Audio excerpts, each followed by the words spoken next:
ജംഇയ്യത്തുൽ ഉലമയുടെ തീരുമാനം അത് ഭയങ്കര തെറ്റായിപ്പോയി എന്നാണല്ലോ പറയുന്നത്. ഞാൻ ഒന്നിച്ച് കേൾപ്പിക്കാം. CP സലീമും അതേപോലെ താജുദ്ദീൻ സലാഹിയും രണ്ടാളും പറയണ നിങ്ങളൊന്ന് കേട്ടു നോക്കൂ. ജംഇയ്യത്തുൽ ഉലമയുടെ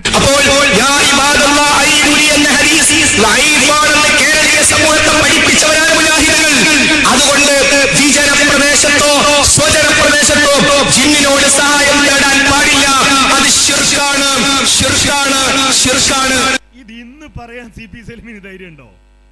ഇന്ന് ഇതുപോലെ കൈയൊക്കെ പൊക്കി ആവേശത്തിൽ ശിർക്കാണ്, ശിർക്കാണ്, വിജനപ്രദേശത്തോ സജനപ്രദേശത്തോ അങ്ങനെ സഹായം തേടിയാൽ ശിർക്കാണ് എന്ന് ഇന്ന് പറയാൻ ധൈര്യമുണ്ടോ?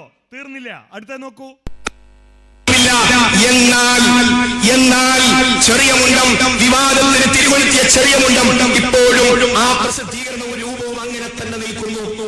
കേരളത്തിൽ മുജാഹിദീൻ അതിന്റെ പണ്ഡിത സംഘം കൃത്യമായി കൂടുകയും എന്നിട്ട് അത് ശിർക്കാകുന്നു എന്ന് പറയുകയും ആ കാര്യം സമൂഹത്തെ അറിയിക്കുകയും ഇബ്നു ബാസിന്റെ ഫത്വയടക്കം ജനങ്ങളെ അറിയിച്ചു കൊടുക്കുകയും ചെയ്തു. ഞങ്ങൾ അതിൽ കൃത്യമായ നിലപാട് സ്വീകരിച്ചിട്ടുണ്ട്. അപ്പോൾ കൃത്യമായ നിലപാട് സ്വീകരിച്ചു ആര്? ജംഇയ്യത്തുൽ ഉലമ. ഇപ്പൊ പറയണതോ ജംഇയ്യത്തുൽ ഉലമയുടെ നിലപാട് തെറ്റാണ്. ജംഇയ്യത്തുൽ ഉലമയുടെ നിലപാട് തെറ്റാണെന്ന് മാത്രമല്ല, അബ്ദുൽ മലിക് സലഫി അയാളുടെ പുസ്തകത്തിൽ രേഖപ്പെടുത്തിയത് ജംഇയ്യത്തുൽ ഉലമയുടെ ഈ തീരുമാനമുണ്ടല്ലോ, ഈ തീരുമാനത്തിലെ ഒരു വരി മാത്രമല്ല, ഇത് മുഴുവൻ വിശുദ്ധ ഖുർആനിനെതിരാണ് എന്ന് എഴുതി വെച്ചത് നമുക്ക് കാണാൻ കഴിയും. അബ്ദുൽ മലിക് സലഫി. CP സലീം എന്ന് പറഞ്ഞതോ ജംഇയ്യത്തുൽ ഉലമയുടെ തീരുമാനം ശരി ഒരിക്കലല്ല. ഇനിയും പറയുന്നത് കേട്ടോളൂ. അതിന്റെ കയ്യിൽ ആദർശമുണ്ട്, അതിന്റെ കയ്യിൽ പ്രമാണമുണ്ട്. അതുകൊണ്ട് തന്നെ ഏതേത് വിഷയങ്ങൾ വന്നാലും വളരെ കൃത്യമായി നിലപാടുകൾ. ഇപ്പൊ വിഷയങ്ങൾ ഒന്നും കേരള ജംഇയ്യത്തുൽ ഉലമ കൃത്യമായി വ്യക്തമായി പറഞ്ഞു, വളരെ കൃത്യമായി പറഞ്ഞു. ജിന്നിനോട് തേടുന്നത് ഹറാമാണ്, ശിർക്കാണ് എന്ന് വളരെ കൃത്യമായി ഞാൻ നേരത്തെ വിശദീകരിച്ചതുപോലെ ജംഇയ്യത്തുൽ ഉലമ വളരെ കൃത്യമായി പറഞ്ഞു.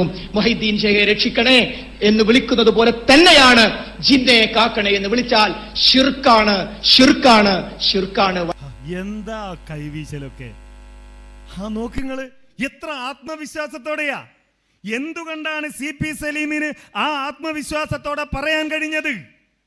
ഞങ്ങൾ പറയുന്നു കേരള ജംഇയ്യത്തുൽ ഉലമ എന്ന പണ്ഡിത സംഘടന അത് പ്രഖ്യാപിച്ചു എന്നതാണ് ധൈര്യം. ഞാൻ അദ്ദേഹത്തെ ആക്ഷേപിക്കാൻ വേണ്ടി പറയല്ല. അദ്ദേഹത്തിന് മതപരമായി എന്ത് വിവരമുണ്ട് എന്ന് നമുക്കെല്ലാവർക്കും അറിയാം. അദ്ദേഹം കിതാബ് വായിച്ച് മനസ്സിലാക്കിയിട്ടല്ല ഈ പറയുന്നത്. പിന്നെയോ അദ്ദേഹത്തിന്റെ ഈ ധൈര്യം കേരള ജംഇയ്യത്തുൽ ഉലമ നൽകിയ ധൈര്യമാണ്.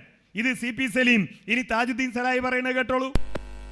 മുജാഹിദുകൾക്ക് അതിൽ തർക്കല്ല. ജിന്നിനോട് സഹായം തേടുന്നത് ശിർക്കാണ് എന്ന കേരള ജംഇയ്യത്തുൽ ഉലമ വെച്ചു പുലർത്തിയ നിലപാടിന്റെ അപ്പുറത്ത് നമുക്ക് വേറെ നിലപാടുകളില്ല. ജിന്നിനോട് സഹായം തേടുന്നത് ശിർക്കാണ് എന്ന കേരള ജംഇയ്യത്തുൽ ഉലമ വെച്ചു പുലർത്തിയ നിലപാടിന്റെ അപ്പുറത്ത് നമുക്ക് വേറെ നിലപാടുകളില്ല. ആ നിലപാട് മാറിയതാണ്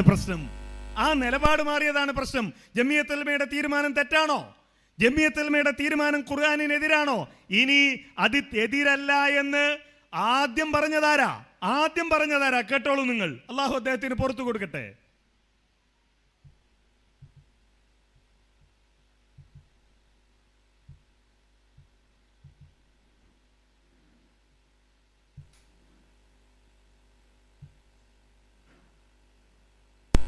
എന്നിട്ട് അങ്ങനെ ഭീഷണിപ്പെടുത്തിയപ്പോ ഞാൻ ഒപ്പിട്ടെടുത്ത് എന്താ ഉള്ളത് അറിയോ?